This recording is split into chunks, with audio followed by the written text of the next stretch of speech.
Hi everyone, my name is Chelsea. Welcome to Little Mountain Ranch. I'm really happy to have you here with me today. So we have a lot going on here on the farm today. Thing one is I'm going to head down to the shed and see if I can find my new hot wire setup that I bought, I think around 6 months ago now from Princess Auto, which is my very favorite place to buy farm materials from. And the reason for that is because you see all these beautiful sheep up here on the hill looking all pastoral and lovely. Well, those sheep need to be penned up now because my garden up here is planted. A large portion of my main garden down here is also planted, and I cannot risk those sheep getting into here and gobbling up all of my hard work. I am just heading down to the shed now to see where I put that, and that is going to be something that we're going to do later on today, and I'll show you that project finished in probably our next video. Today I actually have to get harvesting a whole bunch of rhubarb from the forest garden and turn that into some preserves for the pantry. There it is. That is the charging kit. This one has a 25-mile range, so that is more than big enough for what I need. I also bought some of this hot wire here and some of these posts here. So that's good. I know where that is now. On the subject of having animals out on pasture, we do have our meat birds out on pasture now. And as you can see, we have a couple that got out. This is an electrified poultry netting that's all the way around, but there's a couple weak spots apparently. So they will stay out in this big pen here until they've eaten down all the grass, and then we'll move them on to fresh grass. Okay, so here we go. This is our beautiful rhubarb. So this has a dual purpose. I have this, of course, to eat because we love rhubarb, but also to use as a natural mulch around my fruit trees. It works similarly to the way that comfrey works, in that it is what's called a biodynamic accumulator, which means it has a big taproot that goes down into the ground, takes nutrients up from down low, brings it up into the leaves, and then when the leaves die back, those nutrients are more readily accessible to the roots of the fruit tree. And it also really helps to keep the grasses away from the base of the fruit trees. And in the fall, when this dies back, it kind of creates a mat all the way around the fruit tree that stops the grasses from coming in the early spring. So it's really fantastic. So now what we're gonna do is pick a whole bunch of it. So you always want to leave enough for the plant to be able to photosynthesize, get energy from the sun to be able to feed that root so that you get a nice healthy plant coming up the following year. But you can pull these fairly heavily. And you'll notice that I am pulling these stalks out rather than cutting them off. The primary reason that I do that is because it's a heck of a lot easier than trying to cut them. But one of the other reasons that a lot of people do this is because it, if say you're using your knife on multiple plants and you have disease in one plant, you can transfer that disease into your other plants. So just something to think about. So we are going to pull a ton because, like I said, we're going to make juice, which takes quite a bit of rhubarb, but we're also going to make some more of that strawberry rhubarb pie filling that I made the other day. If you want to see how to make that step by step, I'll link that video for you. Today, I'm just going to have that simmering in the background while we make the rest of the recipes. So we're going to do, if I didn't already say this, we're going to do a old-fashioned barbecue sauce, a rhubarb barbecue sauce, along with some rhubarb juice that we're going to can up. I took this root from one of the original plants that was on the property when we moved here and planted it here, I think about 3 years ago. And it's really happy with this location because these look beautiful. And I'm not sure which cultivar this is because it was here when we moved here, but it is beautiful, isn't it? It's so red and lovely. So like any plant, when you prune it, it does encourage the plant to send up more stalks, in this case stalks. So picking it like this can get you a little bit of an extended harvest or more a little bit later on in the season. Normally I'll do a lot of picking off my rhubarb. I think this probably goes for most people. Early in the season like this, when we don't have a lot of other things coming out of the garden, and then it kind of gets abandoned once the garden really starts to produce other things. So I think that's probably good enough off these 2 plants. This is 2 plants here. So let's hop down to this one. So this is an example of where I have both comfrey over here and rhubarb underneath a fruit tree. I do have comfrey under almost all of my fruit trees at this point. Nice thing about comfrey is you can just dig down and take off a little piece of the root and go plant that somewhere else, and it will produce a new plant for you. So once you have an established comfrey plant, you can propagate it all over your property. One of the other things that I do sometimes to extend the harvest and keep encouraging my plants to produce is pull off the flower stalks. Flower stalks look like that. So I just pull them off when I see them coming up until I'm done with harvesting, and then I just let them go.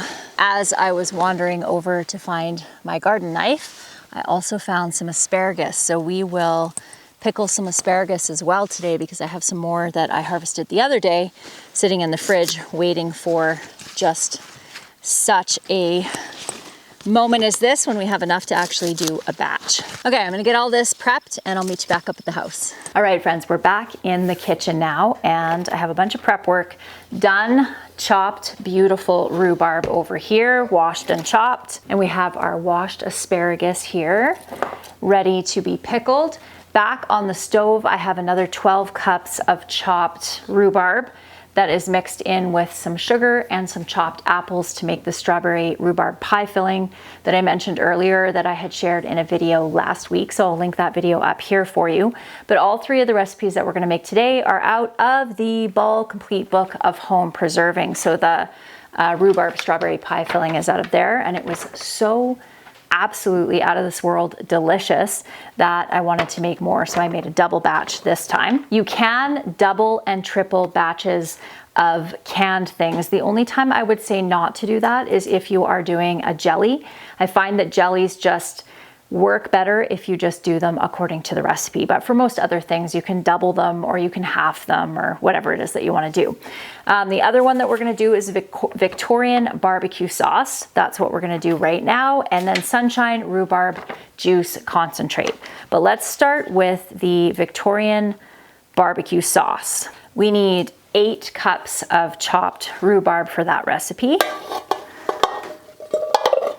And if I have any extra rhubarb after we're done making these recipes, I'm just going to stew it with a little bit of sugar and can it up. It makes the best ice cream topping ever. So for this recipe, you're going to need 8 cups of chopped rhubarb, 3.5 cups of lightly packed brown sugar, 1.5 cups of chopped raisins, and I already have the raisins chopped up here, 1.5 cups of chopped onion, 1/2 cup of white vinegar, 1 teaspoon each of allspice, cinnamon, ginger, and salt, 1.5 cups of finely chopped raisins, our teaspoon each of allspice, ginger, cinnamon, and salt, 1/2 cup of chopped onion, 1/2 cup of vinegar, and 3.5 cups of brown sugar.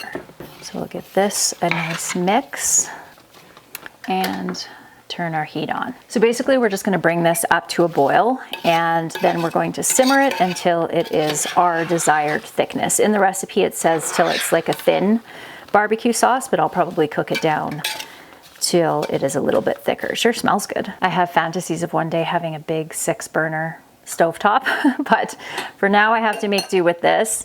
So we are going to kind of scooch everything forward and get another pot put on here for cooking down our juice concentrate. So we have 12 cups of chopped rhubarb and we're going to crank our heat up on that. 4 cups of water. This calls for lemon zest and orange zest, neither of which that I currently have, but I do have lemon juice and orange juice. So I'm going to add those, whoops, little splash in our barbecue sauce. So I'm going to add those to our juice here, but you could make this just with the water and the sugar that we'll add later when we're going to actually make the juice. If you wanted to, you don't have to have the citrusy kind of flavor, but it does make a nice bright flavor for it, so it's nice. Okay, so now I'll just get everything cooked down, and when we're ready to jar it up, I'll be back with you. Okay, so I have our asparagus all chopped so that it will fit into my pint jars. And I don't mind using stalks when I'm pickling asparagus as long as they're really tender. So I chopped off all the untender bits and made some spears just out of the tender bottom part. I'm going to be making these with dill, and if I had fresh dill I would be using that, but I don't, so I've dried some garlic, some peppercorns, and then we'll make the brine in just a minute. So I'm not sure how many jars I'm going to get here, more than that for sure. I prefer when I'm making pickles like this to use wide mouth jars because they're just easier to get them out and also easier to get them in. This marks the official first pickles of the year. We like our pickles around here. Usually can all kinds of different ones. So I'm just going to set these aside because I think my canner is going to be full with the other things that we have over here.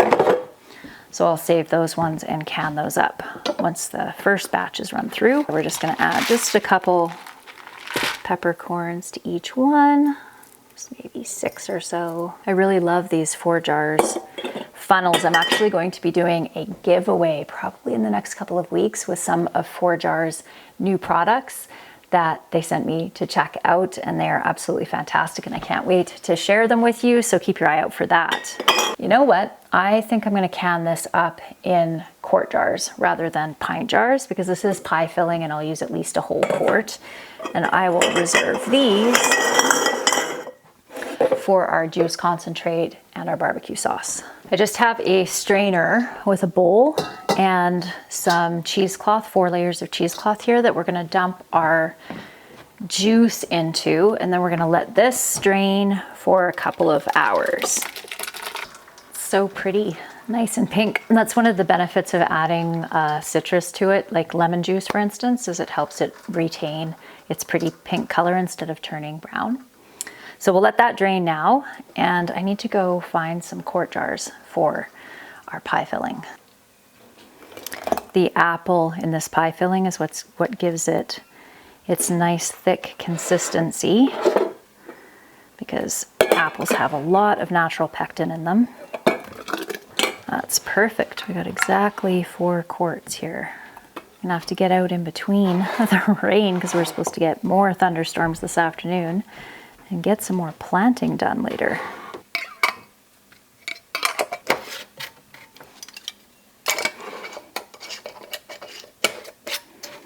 We will jar up our very beautiful looking barbecue sauce here. This is delicious, by the way. It's very sweet with all that brown sugar and very delicious because of all the brown sugar. When you're going to can and you have different sizes going into your canner, so in this case I have pints and quarts, you want to do the processing time for the quarts. And in this case, because this is thoroughly cooked and cooking it a little bit more isn't going to hurt it at all, I don't mind mixing these two in the canner. And I'm using my steam canner today, as I almost always do when I'm making jams or pickles or anything like that. This is the perfect gifting size.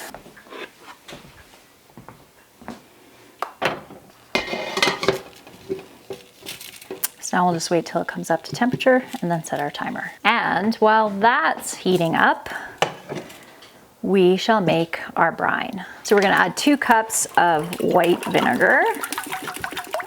Whoop, splashed myself in the face. 2 cups of water, 2 tablespoons of salt, and 4 tablespoons of cane sugar.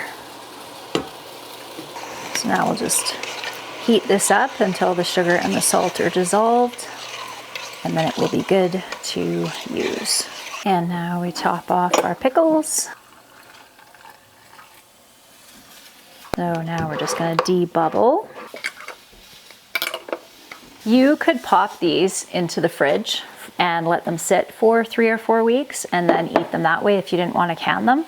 But I am going to can them because I want to be able to open up these jars in the wintertime. These have to be processed for 10 minutes. So once all of the processing is done, I'll be back with you and show you our finished products. All right, friends, we are all done. All of our canning back over there. I'll show you close up in a second. For the rhubarb concentrate, it was just 1.5 cups of sugar to that liquid, and then I just heated it up until it was dissolved, and then jarred it and canned it. And it is absolutely gorgeous, and my kids have requested that I make a rhubarb jelly. So basically all I'm going to do is make exactly that juice and then add some Pomona's pectin to it to make a jelly. So that will be our next canning project. One of my sons wanted to make some rhubarb streusel muffins. Don't those look delicious? So he did. So they have streusel and glaze on the top, which should be absolutely delicious. I did also end up canning up, I think I had 6, maybe 7 more cups of rhubarb. So I just added a little bit of sugar to that and made stewed rhubarb. And I'll show you that. This is our barbecue sauce. And our pie filling over here, I ended up with 3 jars of the pickled asparagus. One of my jars actually broke in the canner. That's always unfortunate when that happens. And then this is the stewed rhubarb. Isn't that beautiful? The color of my rhubarb this year is so vibrant. And then this, look at how beautiful that juice is, and it is delicious. So that is 17 more jars for the pantry, which feels pretty good this early on in the season. I did get outside and got a bunch more planting done this afternoon. Thank goodness. It looks like it's gonna rain again, and then I just checked the weather forecast, and then we're gonna have a couple of nice days so I can finish out my planting, then we go back into some rain again. But that's okay as long as I can get enough time to actually get all my seeds and all of my plants into the ground. I hope that you enjoyed today's video, everyone, and I look forward to seeing you next time. Bye.